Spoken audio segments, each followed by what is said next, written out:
passion is not an input. Passion is an output. We're all passionate. We're just not all passionate for the same things. And we will feel what we call passion when we are involved in something that is deeply personal to us, that is helping us advance some higher purpose or cause. Then when we go to work, what we experience is passion. But if you make us do something that we feel no personal connection to, that is not us helping advance any kind of bigger ideal, then what we feel is stress. Now, passionate people work many hours, they don't come home, they miss their families, they take business trips, they don't sleep, and yet it feels worth it. People who are stressed go on business trips, they miss their families, they work long hours, they don't sleep, but it doesn't feel worth it. Passion is an output, not an input. Like stress is an output, not an input. So you can't do what you're passionate about. You find something you believe in, and what you will experience is passion. So then it begs the question, how do I find what I believe in, right? I think society, especially our society, and especially for a younger generation, puts overwhelming pressure on us to have a vision. What's your vision? Or find your bliss, or all of these, they're all the same thing, right? And the problem is we're not all visionaries. It's unfair. It's an unfair standard.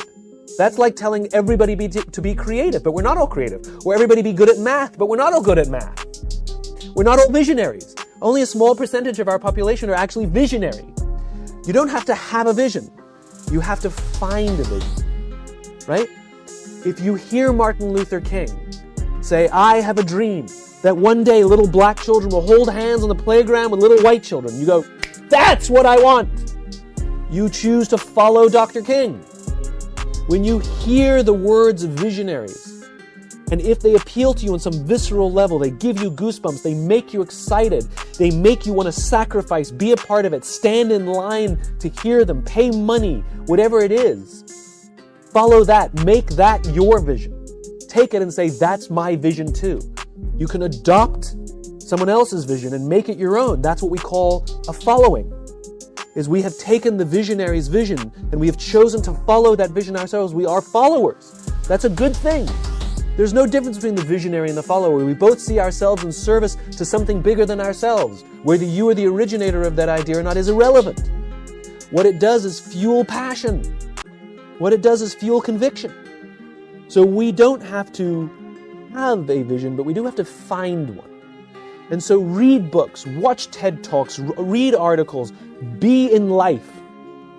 Watch videos, go out, seek, find, listen to leaders. Corporate, political, whoever, and when something resonates with you, even if you don't know why, that then you can adopt, and you can take it upon yourself to use your own talents, your own gifts, to help advance whatever that cause is, right? So I have a cause. I have a crystal clear vision of the world I want to live in. I imagine a world in which the vast majority of people wake up every single morning inspired, feel safe at work, and return home fulfilled at the end of the day. The gift that I have committed to help advance that cause is the ability to put some of these ideas into words that other people can relate to.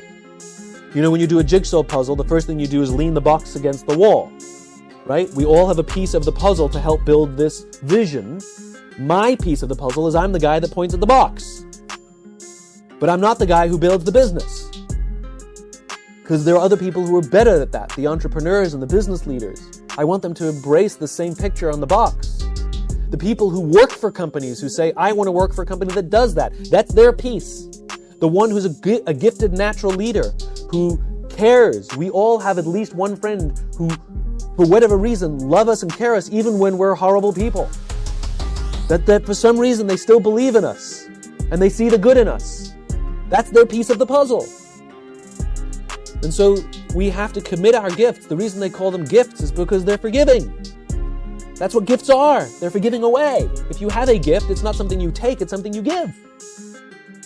So I think we have to find a vision and commit our gifts to help advance that vision. And the great leaders, the ones that can put that vision into words so clear that we can then recite that vision as if it were our own.